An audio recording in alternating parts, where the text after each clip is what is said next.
তুমি যা উপার্জন করার কথা তুমি হয় হালাল ভাবে ততটুকু করবা অথবা হারাম ভাবে ততটুকু করবা। 1 ইঞ্চিও তুমি বেশি করতে পারবে না, আল্লাহর কসম। 1 বিন্দু বেশি করতে পারবে না, আল্লাহর কসম। 1 বিন্দুও না। যে ব্যক্তি অন্যের টাকা, শত কোটি টাকা লুট করেছে, ও যদি হালাল পথে থাকতো ও কি শত কোটি টাকার মালিক হইতো না? এই বিশ্বাস আছে কিনা? আপনাদের বিশ্বাস নাই, অভাব আছে বিশ্বাসে। বিশ্বাস আছে কিনা? বিশ্বাস থাকলে তাহলে এইভাবে চলবেন। এটাই হলো লা ইলাহা ইল্লাল্লাহর কথা। আপনি ইয়াকিন আছে, ইয়াকিনাম বিল্লাহ, that you have this firm belief in Allah that whatever going to happen, এইজন্য রাসূল সাল্লাল্লাহু আলাইহি ওয়াসাল্লাম বলেছেন, যা তোমার ঘটার তা ঘটবেই, যা ঘটার তা ঘটবেই, কেউ ঠেকাতে পারবে না। আর যা ঘটার না তা ঘটবে না, কেউ তা ঘটাইতে পারবে না। যা ঘটার তা ঘটবেই, যা ঘটার তা ঘটবেই, তা কখনোই টার্গেট মিস করবে না। এটা আল্লাহ সুবহানাহু ওয়া তাআলার পক্ষ থেকে নির্ধারণ আল্লাহর। এটা ঠেকায় কে? আর কারো পক্ষে ঠেকানো সম্ভব না, আল্লাহর পক্ষ থেকে নির্ধারণ। হতে হবে ইয়াকিন। কি থাকতে হবে বলেন তো? ইয়াকিন থাকতে হবে। লা ইলাহা ইল্লাল্লাহ মানে কি? ইয়াকিন, গভীর অন্তরে বিশ্বাস থাকতে হবে। আম্মা ইয়াতাসালুন, আল্লাহ নিজেই বলছেন যে এই লোকগুলো এরা তো আসলে নিজেরা পরস্পরকে প্রশ্ন করে যে কবে আবার আমাদের মৃত্যু হবে, কবে আবার কিয়ামত হবে, কবে আবার আখিরাত হবে। এগুলো নিয়ে অধিকাংশ মানুষের বিশ্বাসই নাই, অধিকাংশ লোকেরই বিশ্বাসই নাই। যারা জুলুম অত্যাচার করে ওরা কি জানে না যে ওরা মারা যাবে? জানে কিনা, কিন্তু ওদের ইয়াকিনটা একটু দুর্বল। ও মনে করে আচ্ছা মরলে দেওয়া যাবে না। নাইলে কি কোনো মানুষ কার উপর জুলুম করতে পারে? আল্লাহর জমিনে কি জালিমের কোনো স্থান আছে? আখিরাতে কি জান্নাতে কি জালিমের কোনো স্থান আছে বলেন তো? জুলুম এমন একটা অপরাধ যেটা আল্লাহ তাআলা চরম ঘৃণা করেন। একটাই মাত্র কথা হাদিসে আসছে, কোরআন এবং সুন্নাহে নির্যাস একটা মাত্র বক্তব্য। আল্লাহ নিজের উপর একটা জিনিস হারাম করেছেন, তা হলো মানুষের উপর জুলুম করা। ওমাল্লাহু মা রাব্বুকা লাইসা বিযাল্লামিন লিল আবিদ, তিনি বান্দাদের প্রতি সামান্য জুলুম, যাল্লাম এটা ইসমুল মুবালাগা। ইসমুল মুবালাগা কখনো কখনো কম বোঝানোর জন্য, তাকলিল, কম বোঝানোর জন্য। সামান্যতম জুলুম করবেন না তিনি। ওয়ালা ইউজলামুনা ফাতিলা ওয়ালা ইউজলামুনা নাকিরা ওয়ালা ইউজলামুনা মিন কিতমির। কোরআনে 3টি শব্দ ব্যবহার করা হয়েছে যে মানুষের উপর সামান্যতম জুলুম করা হবে না। এই কিতমির অথবা ধরুন এই যে ফাতিলা, নাকিরা, এগুলোর অর্থ কি জানেন? তাহলে খেজুর খেয়েছেন আপনার? খেজুরের যে বিচি আছে না, বিচির মধ্যখানে দেখবেন একটা পাতলা সাদা একটা আবরণ থাকে, অথবা বিচির চারিদিকে দেখবেন পাতলা একটা সাদা কি কাগজের মধ্যে একটা আবরণ থাকে না, এটাকে বলা হয় কিতমির। এটার দাম কত টাকা দিয়ে কিনবেন আপনি? আমি দেবো আপনাকে। কয় টাকা দিয়ে কিনবেন? 1 টাকা দিয়ে কিনবেন, কোনো দাম নাই। এতটুকু পর্যন্ত জুলুম আল্লাহ তাআলা সহ্য করবেন না, এতটুকু পর্যন্ত জুলুম সহ্য করবেন না। এত যে জুলুম করতেছেন মানুষের উপর, কি উপায় হবে? কি উপায় হবে কি? এটা লা ইলাহা ইল্লাল্লাহর প্রতি কোনো বিশ্বাস নাই। বিশ্বাস করুন, আল্লাহর কসম, যার লা ইলাহা ইল্লাল্লাহর প্রতি ইয়াকিন আছে সেই কাজ কখনো করতে পারে না, কখনো করতে পারে না।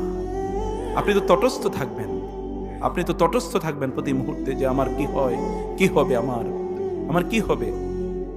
লা ইলাহা ইল্লাল্লাহ প্রিয় ভাইরা, ইয়াকিন বিশ্বাসের সাথে করুন। আখিরাত কেন্দ্রিক বিশ্বাস নাই, মৃত্যুর জন্য বিশ্বাস নাই। আপনার কবরের জায়গাটা কি নির্ধারিত না? আছে কিনা? কবরের জায়গাটা নির্ধারিত না? আপনি কবরে কতদিন থাকবেন? আপনার দুনিয়ার বাড়ির থেকে বেশি না কম? কোন তুলনা আছে? কোন তুলনা আছে? আচ্ছা, 1 ফোঁটা পানিরে সমুদ্রের পানির সাথে তুলনা করেন, কত ভাগের 1 ভাগ? কোন হিসাব আছে? এটা তুলনাবিহীন। ইনফাইনাইট দিয়ে যদি, ফাইনাইটকে যারা ম্যাথমেটিক্স জানেন, ইনফাইনাইটকে যদি আমরা ফাইনাইট দিয়ে যদি আমরা হিসাব করতে যাই, ওইদিকে কোনো সংখ্যার কোনো হিসাব নাই। এখানে আমি 1 দিয়ে কি করলেন? ডিভাইডেড করলেন, কত ভাগের 1 ভাগ? এর কোনো তুলনা নাই। Infinite, infinite. কত যে থাকতে হবে কেউ জানে না, কেউ জানে না। মা দামাতিস সামাউ ওয়াল আরদু ইল্লা মা শাআ রাব্বুক, আল্লাহ ছাড়া কেউ জানে না। সেখান থেকে ফিরে আসার কোনো উপায় নাই। তাহলে সে কবরের জন্য প্রস্তুতি, লা ইলাহা ইল্লাল্লাহ বলে কবরের জন্য প্রস্তুতি নাও, লা ইলাহা ইল্লাল্লাহ বলে কবরের জন্য প্রস্তুতি নাও। দুর্বল বর্ণনা, সালফে সালিহিন তারা বলেন যে কবর প্রতিদিন বলতে থাকে যে তোমারে না বলা হয়েছে মিনহা খালাকনাকুম ওয়া ফিহা নুঈদুকুম ওয়া মিনহা নুখরিজুকুম তারাতান উখরা। এই জমিন তুমি না আমার কাছে আসবা, খবরদার আমার কাছে আসার আগে প্রস্তুতি ছাড়া আইসো না। আমি কিন্তু ভয়ঙ্কর জায়গা, কাউকে আমি ছাড়বো না, কাউকে আমি ছাড়বো না। সেখানে কোনো আলো নাই, সেখানে কোনো বাতাস নাই, অক্সিজেন নাই, কিছুই তো নাই। সেখানে কোনো আলো নাই, সেখানে কোনো আত্মীয়স্বজন নাই, কেউ নাই। তাহলে রিয়েল হোম, আপনার প্রকৃত ঘর, প্রকৃত বাড়ি তো এটা। সে প্রায়োরিটির জন্য একটুটা প্রস্তুতি নেন, একটু আল্লাহর কথা স্মরণ করুন, মানুষের উপর কোনোভাবে জুলুম অত্যাচার করবেন না, না কথায়, না আচরণে, না উচ্চারণে, না দৃষ্টিভঙ্গিতে, না তার সম্পদ অথবা তার সম্মান কেড়ে নেওয়ার মাধ্যমে। একজন মুসলমানকে আরেকজন মুসলমানের সম্মান নষ্ট করতে পারে? বুঝেন নাই কথা? একজন মুসলমানকে আরেকজন মুসলমানের সম্মান নষ্ট করতে পারে? না কথায়, না কোনো আচরণে সম্মান নষ্ট করতে পারে, এটা তো করতে পারে না। রাসূলুল্লাহ সাল্লাল্লাহু আলাইহি ওয়াসাল্লাম বলেন, আল্লাহ ইন্না আমওয়ালাকুম ওয়া আরাদাকুম ওয়া আনফুসাকুম হারামুন ইয়াউমিকুম হারামুন আলাইকুম কাহুরমাতি ইয়াউমিকুম হাযা ফি শাহরিকুম হাযা ফি বালাদিকুম হাযা। এটা হারাম, কারো সম্মান নষ্ট করবেন না, খবরদার। আল্লাহর কসম, যে কারো সম্মান নষ্ট করেছে আল্লাহ তাআলা এই দুনিয়াতেই তার সম্মান নষ্ট করে ছাড়বেন। এই দুনিয়াতে তার সম্মান অপমানিত হবে, হয় কিনা? দেখেন নাই? একটু আশপাশে একটু তাকিয়ে দেখেন, যারা অন্যের সম্মান নষ্ট করেছে, অপমান করেছে, আল্লাহ তাআলা আরো 8-10টা ঘাটে ওরে অপমানিত করে ছাড়েন, ছাড়েন কিনা? রাসূলুল্লাহ সাল্লাল্লাহু আলাইহি ওয়াসাল্লাম বলেছেন, ইফতিহু ফি বাইতিহি। কোন একজন মুসলমান যদি অন্য কোন মুসলমানের সম্মান সম্ভ্রম নষ্ট করতে চায়, আল্লাহ তাআলা তাকে তার ঘরে অপমানিত করেন। আপনি দেখবেন যে কারো অসম্মান করে গেছেন, এইবার বউ বাসায় গিয়ে দেখেন বউ দরজা খুলবে না, অন্তত 10-20টা পিটারের মতো আচরণ করে এরপরে আপনার ঘরে ঢুকাই। ওইখানে অলরেডি আল্লাহ তাআলা আপনার শত্রু তৈরি করে দিয়েছেন। দেখেন না, দেখেন, আমাদের কাছে এরকম হাজার হাজার ঘটনা জানা আছে। 2 নম্বর ঘটনা তাহলে কি থাকতে হবে? ইয়াকিন থাকতে হবে। 1 নম্বর কি? ইলম। 2 নম্বর কি? ইয়াকিন থাকতে হবে। 3 নম্বর হচ্ছে আপনার থাকতে হবে আল কবুল। আল কবুল, কবুল মানে কি? গ্রহণ করা, অ্যাকসেপ্টেন্স। আপনি কি আসলে আল্লাহকে লা ইলাহা ইল্লাল্লাহ বলে আপনি মেনে নিচ্ছেন সত্যিকার অর্থে? এই কবুল মানে কি? এই কবুল মানে হচ্ছে আপনি অন্তরে, আপনি আপনার অন্তরে এবং আপনার শরীরে এটাকে মেনে নিচ্ছেন। আপনি তালাফুজ করছেন, উচ্চারণ করছেন, মুখ থেকে আপনি বলছেন লা ইলাহা ইল্লাল্লাহ। আল্লাহ যা বলছেন তা আপনি মেনে নিয়েছেন, কিচ্ছু আপনি অস্বীকার করেন না, কোনো কিছু আপনি অস্বীকার করেন না। ভালো করে মনে রাখবেন, কবুল করা যেমন জিনার শাস্তি। জিনার শাস্তি কি? কোনো বিবাহিত পুরুষ এবং বিবাহিত নারী যদি জিনা করে তাহলে কি করতে হবে? পাথর দিয়ে হত্যা করতে হবে। এটা কার বিধান? চুরি করলে কি করতে হবে? এটা কার বিধান? এখন এটা আপনি আসবে না, আমি এটা মানি না, এটা এই যুগে চলে না। আছে কিনা এরকম লোকজন? আলোচনা করে দেখেন তো আপনি সমাজে। আল্লাহ তাআলা সুদ হারাম করেন নাই? বুঝেন নাই কথা? সুদ হারাম করেছেন কিনা? তো বাংলাদেশ কি মুসলমানদের দেশ না কাফেরদের দেশ? তো এখানে কি সুদ চলে নাকি সুদ চলে না? এত ঘরে ঘরে সুদ, সুদেই চলে, সব সুদে চলে নাকি এটাই তো বুঝি না আমরা। তাহলে কবুল কোত্থেকে আসলো? কবুল কোত্থেকে আসলো? বাংলাদেশের শিক্ষা প্রতিষ্ঠানগুলো কি মুসলমানদের মাধ্যমে চলে নাকি কাফেরদের মাধ্যমে চলে? শিক্ষা প্রতিষ্ঠান যদি মুসলমানদের, ওইখানকার প্রিন্সিপাল মুসলমান, হেডমাস্টার মুসলমান, ভাইস চ্যান্সেলর মুসলমান, কিন্তু ওইখানে মুসলিম মেয়েরা তাদের হিজাব নিয়ে তারা যেমনে মনে চায় এমনি চলতে পারবে, এরকম কোনো বিধান আছে? সুযোগ আছে কোথাও? সেখানে যে আপনি বলেন তো এখন যে না, প্রত্যেকটি শিক্ষা প্রতিষ্ঠানে ইসলামী শিক্ষাকে বাধ্যতামূলক করতে হবে, 100 মার্ক থাকতে হবে কোরআনের, 100 মার্ক থাকতে হবে আকীদার এবং আখলাকের, অথবা কোরআন হাদিসের 100 মার্ক এবং ইসলামের অন্যান্য সাবজেক্টের 100 মার্ক, এটা কি মেনে নেবে কেউ? কেন? সমস্যা কি? 90% বলে মুসলমান। তাহলে লা ইলাহা ইল্লাল্লাহর প্রতি বিশ্বাস আছে নাকি? কই, লা ইলাহা ইল্লাল্লাহ শর্তই তো মিসিং। তাহলে কবুল কই? কে কবুল করলো এটা? কবুল করলো কে? আচ্ছা, এখানে একজন মুরব্বী, এখন তার একটা বউ আছে, সে যদি আরেকটা বিয়ে করে কি হবে? এলাকায় থাকতে পারবে নাকি? একটা ছেলে ইয়াং পোলা পায়, তার একটা বউ হয় না, সে 2টা বিয়ে করলো, অবস্থা কি হবে? কি হবে অবস্থা? কিন্তু সে বিয়ে করছে একটা, আরো 3টা মহিলারই নিয়ে সারাদিন রাত ঘুরে বেড়ায়, কোনো সমস্যা আছে? কোনো সমস্যা নেই। কিন্তু বিয়া 2টা করেই দেখুক না, ঘর থেকে শুরু করে সব জায়গা পর্যন্ত, আদালত পর্যন্ত সব কি, সব গরম হয়ে যাবে। এবং দেখবেন এগুলো নিয়ে হেডলাইন, অমকে 2টা বিয়ে করছে, অমকে 2টা বিয়ে করছে, এগুলো নিয়ে হেডলাইন হয় না বাংলাদেশে? হচ্ছে তো। কিন্তু অমকে প্রস্টিটিউট, আপনারা গতকালও দেখেছেন, গত পরশু দেখেছেন, একেবারে নামধারী প্রস্টিটিউট, এই পৃথিবীর সব মানুষ জানে প্রস্টিটিউট, কিন্তু তাকে নিয়ে সকল পত্র পত্রিকা বা টেলিভিশন তাকে নিয়ে রিপোর্ট করছে কিনা? রিপোর্ট কারা করে? মুসলমানরা, কাফেররা? মুসলমানদের সন্তান তো আপনাদের সন্তানরা, এবং ওগুলো আপনারা দেখেন, সেগুলো আপনারা শুনেন, সবই তো করছেন আপনারা। তাহলে কই, কে বললো এটা কবুল আছে, অ্যাকসেপ্টেন্স আছে? কে এটাকে কবুল করলো? কেউই তো কবুল করে না, এটা তো কেউ মেনে নেয় না, কোথাও এটার কোনো মেনে নেয় নাই, কোথাও মেনে নেয় না। আপনার সন্তানগুলো দেখেন না, হারাম ইনকাম করলে আপনি খুব মজা করে, কেন আজকে পোলাটা অনেক টাকা ইনকাম করছে, আলহামদুলিল্লাহ, কিন্তু ইনকামটা কই থেকে আইছে একবার খবর নেয় না। কোন নারী তার ঘরে যখন তার স্বামী যায়, বিশাল বড় ইলিশ মাছ কিনে নিয়ে গেল, অনেকগুলো কলার থোক নিয়ে গেল, প্রচুর পরিমাণ ফল, তার স্ত্রী তাকে ঘরে ঢোকার আগে জিজ্ঞেস করেছে কিনা, তুমি কি এটা হালাল টাকা দিয়ে কিনেছো না হারাম টাকা দিয়ে কিনেছো? হারাম টাকা দিয়ে কিনলে আমার ঘরে এটার কোনো জায়গা নাই। এরকম আছে? খুঁজে পাবেন না, খুঁজে পাবেন না। কেন নেয় না? ওটা নিয়ে মারামারি। কেন আজকে আনলা না? আজকে রাতে আর তার সাথে টাকা নাই। কোথায় কবুল? কবুল কে বলেছে? কে কবুল করলো? আমি তো কবুল করার কোন লোকই খুঁজে পাই না। সবই তো এটার বিপক্ষে, কেবলমাত্র কি করছে? মুখে একটা দাবি, কিন্তু বাস্তবে তার নাই। এই জন্য কবুল এখানে কমপক্ষে প্রত্যেকটা জিনিসের উপর, এত বিশাল বড় টপিকের উপর আলোচনা, এটার জন্য আলোচনা তো ভূমিকায় লাগে 7-8 ঘন্টা। প্রত্যেকটা টপিকের উপরে তো আলোচনা লাগে, কারণ সমাজ তো এর মধ্যে কি শেষ, ধ্বংস হয়ে গেছে। শিরকের মধ্যে প্রত্যেকটি মুহূর্তে গোটা সমাজ নিমজ্জিত আছে। তাহলে 3 নম্বর কি বললাম? আল কবুল। 3 নম্বর কি? 1 নম্বর কি বলেছি? আল ইলম। 2 নম্বর আল ইয়াকিন। 3 নম্বর কি? 4 নম্বর আল ইনকিয়াদ। 4 নম্বর কি? আল ইনকিয়াদ, মানে আত্মসমর্পণ। যে আল্লাহ তুমি যা বলছো এবার তা অনুসারে আমি চললাম। যেমন এখানে যুবকরা আছো, এখনই বলতে হবে দাড়ি রাখা কি এটা আল্লাহর বিধান না শয়তানের বিধান? লা ইলাহা ইল্লাল্লাহ দাবি হলো দাড়ি রাখবা।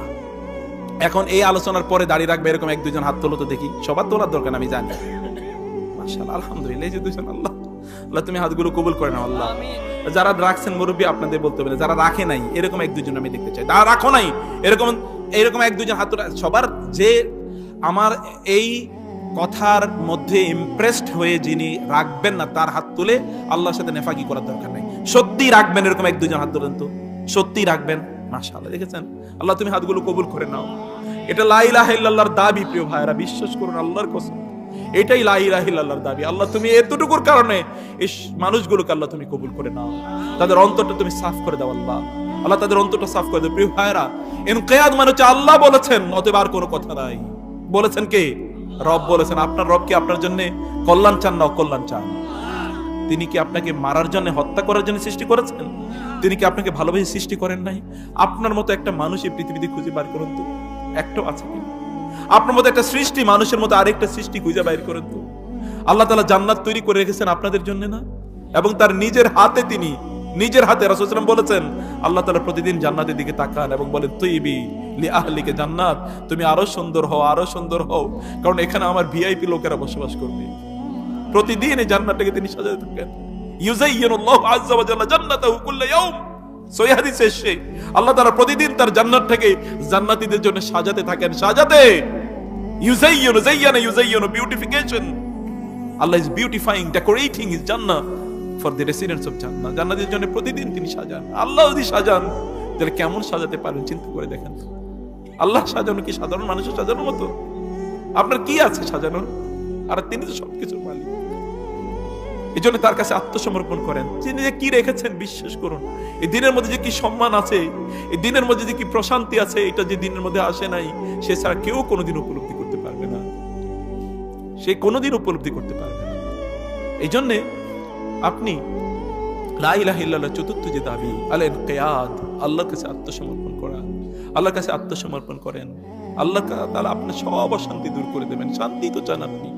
মনে যদি শান্তি না থাকে আপনি শরীরে শান্তি দিয়ে কি করবেন? আপনি অনেক প্রভাব প্রতিপত্তির মধ্যে থাকতে পারেন, কিন্তু মনে আপনার কোনো শান্তি নাই। কিন্তু মনটা আল্লাহ শান্তি দিয়ে ভরপুর করে দিয়েছেন। আপনি কি চান? রাসূলুল্লাহ সাল্লাল্লাহু আলাইহি ওয়াসাল্লাম তার শান্তির দিকে একবার তাকান তো। তার চেয়ে শান্তির মধ্যে পৃথিবীতে কে ছিল? কে ছিল? কেউ না, কেউ না। আলী রাদিয়াল্লাহু তাআলা আনহু তিনি রেখে গেলেন মক্কায়, তিনি মদিনায় তিনি যাচ্ছেন, আলীকে মক্কায় রেখে গেলেন। আলী চারিদিকে শত্রু পরিবেষ্টিত সেই ঘরের মধ্যে তিনি শুয়ে আছেন। পরে যখন আলীকে জিজ্ঞেস করা হলো, আলী চারিদিকে শত্রুরা পরিবেষ্টন করে রয়েছে, আপনাকে আপনার সেদিন কি উপলব্ধি হয়েছিল? বলেছে আমি আল্লাহর জন্য, আল্লাহ রাসূলের জন্য শুয়েছিলাম। সেই রাতটা আমার জীবনের শ্রেষ্ঠতম রাত। এত শান্তি আমি আর কোনোদিন পাই নাই। শান্তি দেওয়ার মালিক কে? একটা রাত আল্লাহর সামনে কাটিয়ে দেখুন। আল্লাহর কসম, যে ওলামায়ে কেরামরা আছেন তাদেরকে একবার জিজ্ঞেস করে দেখেন, সেজদায় লুটিয়ে পড়লে যে কি শান্তি লাগে, এই শান্তি দুনিয়ার কিচ্ছু আপনাকে দিতে পারবে না, কিচ্ছু দিতে পারবে না। আপনি কত বড় সম্রাট হবেন, কত বড় সম্পদশালী হবেন, আপনার তো শান্তি লাগবে, কিন্তু এগুলো কিচ্ছু শান্তি দিতে পারবে না আপনাকে। আপনার রবের সামনে একটা সেজদা আপনার জন্য ফাসজুদ ওয়াকতারিব, তুমি সেজদা করো, তুমি আমার নৈকট্য পাবে। আর যে আমার নৈকট্য পায় তাকে তো আমি শান্তি দিয়ে ভরপুর করে দেবো। আমার সুখ, আমার যারা আমার বন্ধু, আমি কি তাদেরকে কষ্ট দেবো নাকি? আমি তাদেরকে কষ্ট দেবো না। আমার বন্ধু হও, আমার বন্ধু হও। এমনকি যারা আমার বন্ধুর সাথে শত্রুতা পোষণ করে, ফাকাদ আযানতুহু বিল হারবি, আমি তার বিরুদ্ধে যুদ্ধ ঘোষণা করি। এটা আপনার রব বলেছেন। এই জন্য ইনকিয়াদ, তার কাছে আত্মসমর্পণ করুন, তার আইনগুলো মেনে নেন। তিনি যা বলেছেন, তিনি বলেছেন মদ হারাম, তিনি বলেছেন সুদ হারাম, আপনি সুদ ছেড়ে দেন। তিনি বলেছেন মদ হারাম, মাদক দ্রব্য হারাম, আপনি ছেড়ে দেন। ছেড়ে দিয়েই দেখেন শান্তি। আল্লাহর কসম, যুব জেনারেশন এখানে আছেন, বৃদ্ধরা এখানে আছেন, আপনি যে মাদক দ্রব্য বিভিন্ন জিনিস সেবন করেন না, মনে করেন যে এগুলো আপনার মধ্যে শান্তি দেবে। আল্লাহর কসম, কোনো শান্তি নাই, কোনো শান্তি নাই। তুমি মনে করবা যে সিনেমা দেখে, একটা নোবেল উপন্যাস পড়ে তুমি শান্তি পাবা, এটা পড়ার পরেই তখনই একটু কিছুটা শান্তি, কিন্তু এরপরে দেখবা অশান্তি দিয়ে ভরপুর হয়ে যেতে তোমার সবকিছু, সবকিছু অশান্তি দিয়ে ভরপুর হয়ে যাচ্ছে। তুমি অন্য কোনো নারীর দিকে তাকাবা, তোমার স্ত্রীর প্রতি, আপনার স্ত্রীর প্রতি আপনার যে ভালোবাসা, ঘরে গেলে যে আপনি শান্তিটা পেতেন, শান্তিটা আল্লাহ তাআলা তুলে নিয়ে যাবেন, কারণ শান্তি আপনার জন্য নাই, আপনি নিজে এটাকে ধ্বংস করে দিয়েছেন।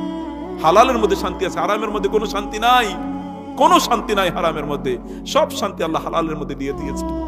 আপনি প্রচুর পরিমাণ খেতে পারেন, কোনো লাভ হবে না, কিন্তু যে ব্যক্তি হালাল, সামান্য একটু হালাল খেয়েছে, তার যে পরিতৃপ্তি, এই পরিতৃপ্তি আপনি কোনোদিন উপলব্ধি করতে পারবেন না, কোনোদিন পাবেন না। এই জন্য আল্লাহর কাছে আত্মসমর্পণ করে, আল্লাহ যা বলেছেন সেদিকে আসুন, আল্লাহ যা আপনার জন্য তৈরি করে রেখেছেন সেদিকে আসুন, আত্মসমর্পণ করুন তার বিধানগুলোর কাছে। প্রিয় ভাইরা, তার বিধানগুলোর কাছে আত্মসমর্পণ করুন। আল্লাহ যা বলেছেন সব আইন হবে কেবলমাত্র আল্লাহর, বিধান হবে কেবলমাত্র আল্লাহর। আল্লাহর হুকুম অনুসারে সব চলবে। যেমনি ভাবে চলবে আপনার এই আপনার ঘর, আপনার বাড়ি, তেমনি ভাবে আপনার সমাজ এবং আপনার রাষ্ট্র চলবে কেবলমাত্র কার বিধান অনুসারে? আল্লাহর বিধান অনুসারে। তাহলে বিধান কি মানুষের বিধানের চেয়ে খারাপ? তিনি মানুষকে সৃষ্টি করেন নাই? তিনি জানেন না যে মানুষের জন্য কোনটা কল্যাণকর, মানুষের সমাজটি কোন ভাবে ভালো চলবে, এটি তিনি জানেন না? এই গোটা পৃথিবী দেখেন তো, এত উন্নত, এত উন্নত পৃথিবীর মধ্যে কত কত অশান্তি দেখেন না? কিন্তু সেই যে রাসূলুল্লাহ সাল্লাল্লাহু আলাইহি ওয়াসাল্লামের যুগ, সেখানে এত তো উন্নতি ছিল না, কিন্তু শান্তি দিয়ে সবগুলো পরিবার ভরপুর ছিল, সব ভরপুর ছিল। আল-ইনকিয়াদ, আল্লাহর কাছে আত্মসমর্পণ করা। প্রিয় ভাইরা, পঞ্চম যে জিনিসটি তা হলো ভালোবাসা। কাকে ভালোবাসতে হবে? কাকে ভালোবাসতে হবে? আল্লাহকে। আল্লাহকে ভালোবাসুন, আল্লাহকে ভালোবাসুন। লা ইলাহা ইল্লাল্লাহ মানে হচ্ছে আল্লাহকে ভালোবাসা। আল্লাহ তাআলা বলেছেন, যেই সকল ব্যক্তিরা, হে নবী, লা তাজিদু কওমান ইউমিনুনা বিল্লাহি ওয়াল ইয়াউমিল আখির ইউআদ্দুনা মান হাদ্দাল্লাহু ওয়া রাসূলাহু ওয়ালাউ কানু আবাহুম আও আবনাহুম আও ইখওয়ানাহুম আও আশীরাতাহুম উলাইকা কাতাবা ফি কুলুবিহিম ঈমানা ওয়া যায়্যানাহু ফি কুলুবিহিম। আল্লাহ তাআলা বললেন, যেই ব্যক্তিরা আল্লাহর প্রতি ঈমান এনেছে, তার রাসূলের প্রতি ঈমান এনেছে, তারা কখনোই আল্লাহ এবং আল্লাহর রাসূলের সাথে যারা শত্রুতা করে তাদেরকে ভালোবাসতে পারে না। তারা কেবলমাত্র ভালোবাসে আল্লাহ এবং আল্লাহর রাসূলকে, এবং যারা আল্লাহ এবং আল্লাহর রাসূলের পক্ষে আছে তাদেরকে তারা ভালোবাসে। অতএব ভালোবাসার মাপকাঠি লা ইলাহা ইল্লাল্লাহ। ভালোবাসার মাপকাঠি লা ইলাহা ইল্লাল্লাহ। লা ইলাহা ইল্লাল্লাহ স্ট্যান্ডার্ড। লা ইলাহা ইল্লাল্লাহ বলে দেবে কাকে আপনি ভালোবাসবেন। লা ইলাহা ইল্লাল্লাহ মানে হচ্ছে আল্লাহকে কেবলমাত্র ভালোবাসা। ভালোবাসা কাকে? আল্লাহকে ভালোবাসা। Absolute love is for Allah, absolute fear is only for Allah. আল্লাহর জন্য অ্যাবসলিউট ভালোবাসা, আনকন্ডিশনাল, যেই ভালোবাসার কোনো শর্ত নাই, যেই ভালোবাসার কোনো শর্ত নাই। এই ভালোবাসা কার জন্য? আল্লাহর জন্য। যেই ভয়ের কোনো শর্ত নাই, এই ভয় কার জন্য? আল্লাহর জন্য। ভয়ও আল্লাহকে, ভালোবাসো আল্লাহকে। আমি আপনাদেরকে আল্লাহর জন্য ভালোবাসা বেশিই দেখুন, আল্লাহর জন্য ভালোবাসা বেশিই দেখুন, এই গোটা পৃথিবী আল্লাহ তাআলা আপনারা অনুগত করে দেবেন ইনশাআল্লাহ। আল্লাহর জন্য আল্লাহর রাসূল আল্লাহকে ভালোবেসেছেন, দুনিয়াকে তিনি ভালোবাসেন নাই। ফেরেশতা জিবরিল এসে তার কাছে অনুনয় বিনিয়োগ করতেন যে আপনি এই বলেন না, আমি উহুদ পাহাড়টাকে আপনার জন্য স্বর্ণ বানিয়ে দেই, উহুদ পাহাড়টাকে আপনার জন্য স্বর্ণ বানিয়ে দেই, বলুন। কারণ তিনি আল্লাহর কাছে আত্মসমর্পণ করেছেন, আল্লাহর ভালোবাসা সবার উপর স্থান দিয়েছেন। এবার গোটা পৃথিবী তার জন্য সোনায় পরিণত হয়ে যেতে চায়, তারপরে তিনি নেন না, কারণ তিনি জানেন সবচেয়ে মূল্যবান জিনিস তো আমি পেয়ে গেছি, অতএব আমি অন্য কিছু দিয়ে আমি কি করব? সবকিছু মূল্যবান, সবচেয়ে মূল্যবান জিনিস তিনি পেয়ে গেছেন। আল্লাহর লা ইলাহা ইল্লাল্লাহর পঞ্চম যে শর্ত, প্রিয় ভাইরা, তা হলো ভালোবাসা কার জন্য হবে? ভালোবাসা হবে কেবলমাত্র আল্লাহ সুবহানাহু ওয়া তাআলার জন্য, আর কারোর জন্য ভালোবাসা হবে না। আল ইখলাস, আপনি যা কিছু করবেন তা অন্তরে গহীন থেকে আপনি ইখলাসের সাথে আল্লাহ সুবহানাহু ওয়া তাআলার সন্তুষ্টির জন্য আপনি কাজটি করবেন, আর কারোর জন্য আপনি কাজটি করবেন। আপনি যাই করবেন আল্লাহ সন্তুষ্টির জন্য আপনি করছেন। আল্লাহ সুবহানাহু ওয়া তাআলা এটা পছন্দ করেন, এর জন্য আপনি কাজটি করছেন। আল্লাহ সুবহানাহু ওয়া তাআলা এটি পছন্দ করেন না, এর জন্য আপনি কাজটি করেন না। এমনকি আপনি যদি সালাতও আদায় করেন, হজ যদি করেন, এগুলো আল্লাহর জন্য যদি না হয়, তাহলে এগুলো কোনো কাজে লাগবে নাকি? ফাওয়াইলুল লিল মুসাল্লিন আল্লাযীনা হুম আন সালাতিহিম সাহুন। যারা তাদের সালাতে উদাসীন, সেই সকল ব্যক্তির জন্য ধ্বংস। চিন্তা করে দেখুন, আল্লাহ তাআলা বলেছেন, ইয়া আইয়ুহাল্লাযীনা আমানু লা তুবতিলু সাদাকাতিকুম বিল মান্নি ওয়াল আযা কাল্লাযী ইউনফিকু মালাহু রিয়াআন নাস ওয়া লা ইউমিনু বিল্লাহি ওয়াল ইয়াউমিল আখির। যারা মানুষকে দেখানোর জন্য তারা দান করে, আল্লাহ সন্তুষ্টির জন্য না, তোমরা তাদের মতো হয়ে যাও না। আপনার যতটুকু আছে আপনি গভীরভাবে উপলব্ধি সহকারে আল্লাহর সন্তুষ্টির জন্য আপনি দান করুন, কাউকে দেখানোর জন্য না। কতগুলো ক্যামেরা আসবে, আপনার রেকর্ডিং করবে, আপনাকে দেখাবে, এরপরে আপনি করবেন, এগুলো আপনার গোটা জীবনকে ধ্বংস করে দেবে। কোনো ইবাদত কোনো কাজে লাগবে না, কোনো কাজে লাগবে না, এগুলো সব আল্লাহ তাআলা সব ছুঁড়ে ফেলে দেবেন। তুমি আমার জন্য করনি। হাদিস শেষে রাসূলুল্লাহ সাল্লাল্লাহু আলাইহি ওয়াসাল্লাম বলেন, কিয়ামতের দিন লোকেরা যখন আল্লাহর কাছে যাবে তাদের পুরস্কার নেওয়ার জন্য, আল্লাহ তাআলা বলবেন, তুমি তো আমার জন্য ইবাদত করোনি, তুমি তো করেছো ওই ব্যক্তির জন্য, তুমি দান করেছো, ভালো কাজ করেছো, এই করেছো, সেই করেছো, তুমি নামাজ পড়েছো, ইত্যাদি ইত্যাদি, এগুলো করেছো ওই সকল ব্যক্তিদের জন্য, এবং তুমি পাবলিসিটিও কইরা করে বেড়াইছো আমি এই ভালো কাম করি। তো যাও, ফাযহাবু হাল তাজিদুনা ইনদাহুম জাযা, আমার কাছে কোনো পুরস্কার নাই, ওদের কাছে যাও যাদেরকে দেখানোর জন্য, যাদের অ্যাপ্রিসিয়েশন, থ্যাংক ইউ, তাদের কাছ থেকে তুমি বিভিন্ন ধরনের সুযোগ সুবিধা ইত্যাদি পাওয়ার জন্য, সাপোর্ট পাওয়ার জন্য তাদেরকে তুমি বলে দেখিয়েছো, বলেছো, ঘুরে বেরিয়েছো, তাদের কাছে যাও, দেখো কোনো পুরস্কার তারা দিতে পারে কিনা। আমার কাছে কোনো পুরস্কার নাই, আমার কাছে কোনো পুরস্কার নাই। তাহলে কি করতে হবে? ইখলাসের সাথে, আন্তরিকতার সাথে আপনাকে আল্লাহ তাআলার জন্য কাজ করতে হবে। প্রিয় ভাইরা, আল্লাহ সুবহানাহু ওয়া তাআলা আমাদেরকে তার তাওহীদ, যেটি তিনি বলেছেন আমাদেরকে, সেই তাওহীদ অনুসারে কাজ করার তৌফিক দান করুন। বলুন আমিন। আল্লাহুম্মা আমিন।